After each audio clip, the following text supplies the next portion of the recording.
So I have a meeting in 13 minutes. I'm going to see if I can record a nice video introducing a few remarks from Lecture 1 of William James, A Pluralistic Universe, in something like 8 to 10 minutes.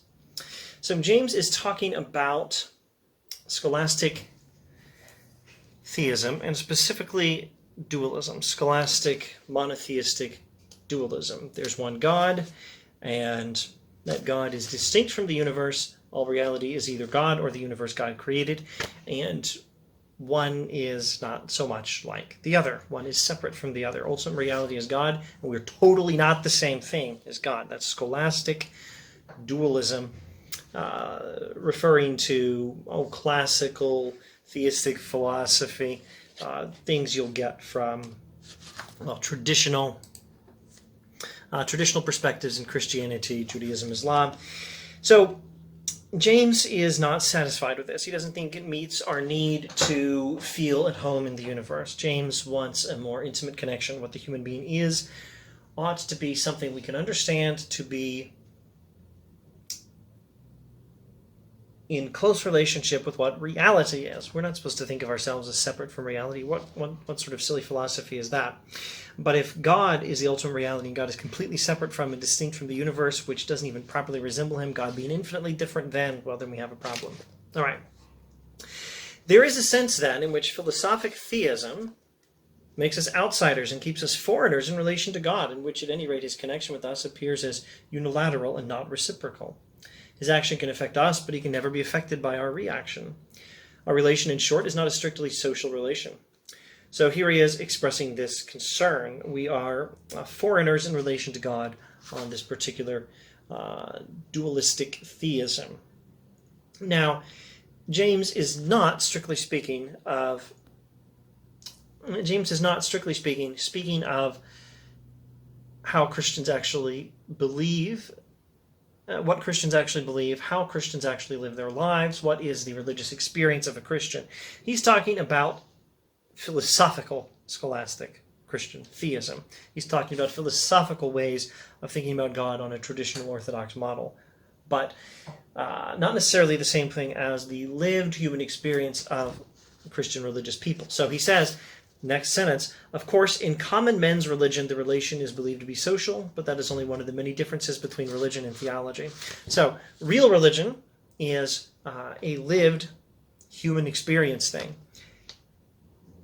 The philosophical propositions of theologians sitting and thinking or sitting and talking is not the same thing. And they may come up with a system that, if applied consistently, would make us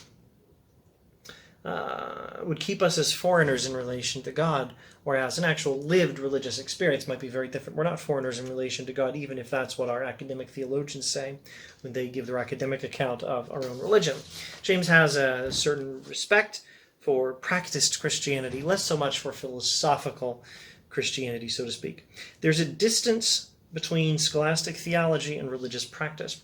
This essential dualism of the theistic view has all sorts of collateral consequences. He continues, man being an outsider and a mere subject to God, not his intimate partner, a character out of externality invades the field. God is not heart of our heart and reason of our reason, but our magistrate, rather, and mechanically to obey his commands, however strange they may be, remains our only moral duty. Conceptions of criminal law have in fact played a great part in defining our relations with him, which is true. Ideas of criminal law really do fit into a whole lot of Reformation theology in particular. Okay, is it time to clarify? Not yet. But in scholastic theism, let's keep looking at words from James. In scholastic theism, we find truth already instituted and established without our help.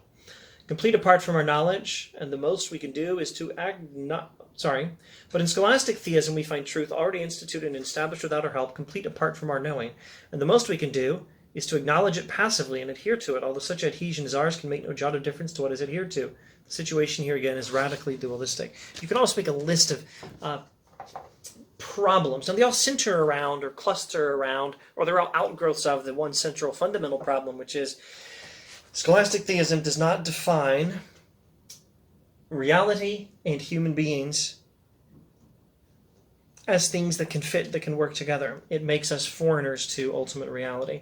Now, one of the ways this expresses itself is God cannot be affected by us.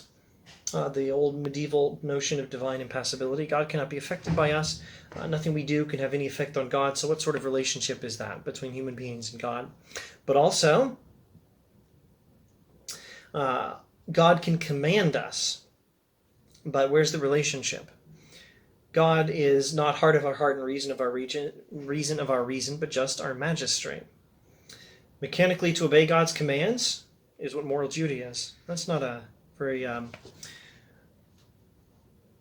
it's not a very human morality. It's just obeying the commands that come down from God above, no matter what they are.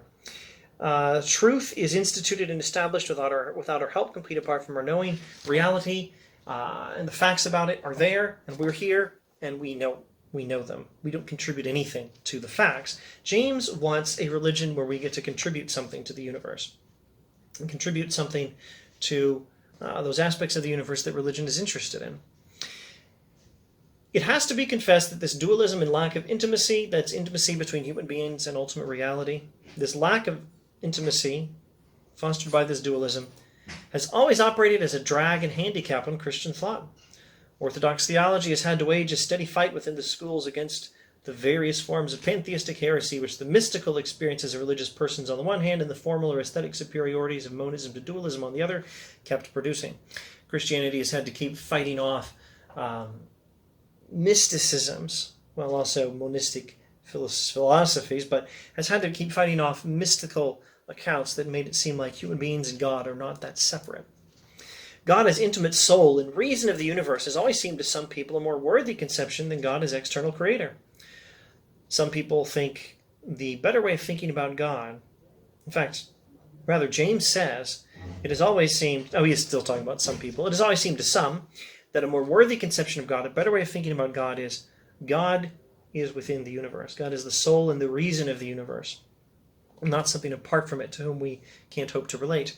So conceived, he appears to unify the world more perfectly. He made it less finite and mechanical, and in comparison to such a God, an external creator seemed more like the product of a childish fancy.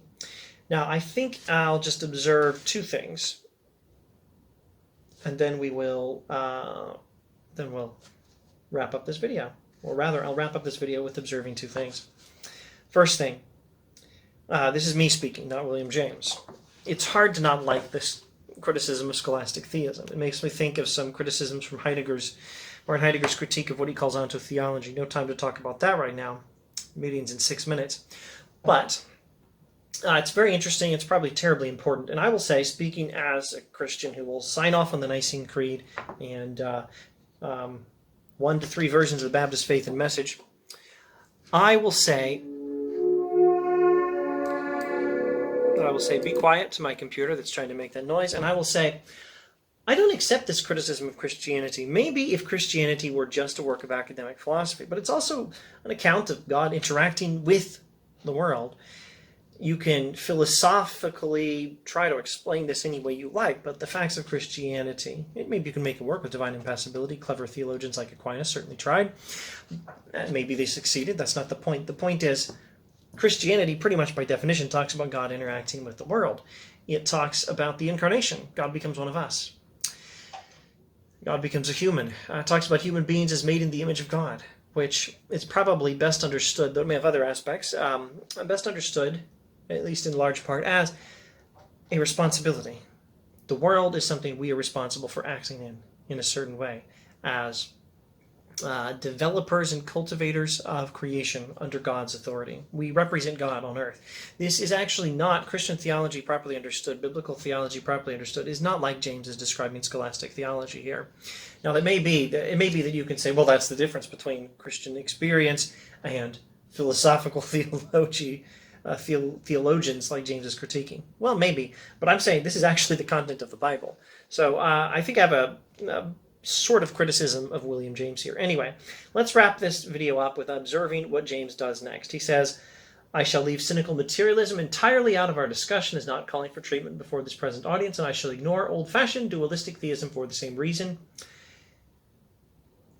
As we found that spiritualism in general breaks into a more intimate and a less intimate species, so the more intimate species itself breaks into two subspecies, of which the one is more monistic, the other more pluralistic in form.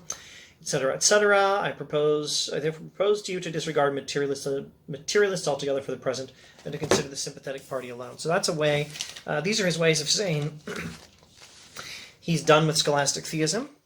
He's talking about pantheism now. Just so, he's also done with materialism. So you have to make the choice. Do you think the world is just matter, or is it something more spiritual, more intimate, such that the human being, his mind, can interact with reality as it is? You can go the materialistic route or the other route. We're not going the materialistic route. Forget that. And then you can make a decision. Is the spiritualistic account of reality a dualism? God's totally separate from ultimate spiritual reality. God is totally separate from the world God created and from us. Or do you go with this other route, which is pantheism? God is in everything. James says we're not going that way, scholastic dualism. No, we're going the pantheistic way. And now he says there's another decision. Monistic pantheism versus pluralistic pantheism, where all is divine, but there's still a question of whether divinity is multiple things or one thing. That's the question. James is going to spend, I do believe, pretty much the rest of this book defending his pluralistic pantheism. All is divine. Not all reality is one thing. There is a divinity in the universe, but it doesn't all resolve into just one God after the manner of Hegelian pantheistic monism. Okay, that's all. That's all for now. See you next time. Thanks for watching.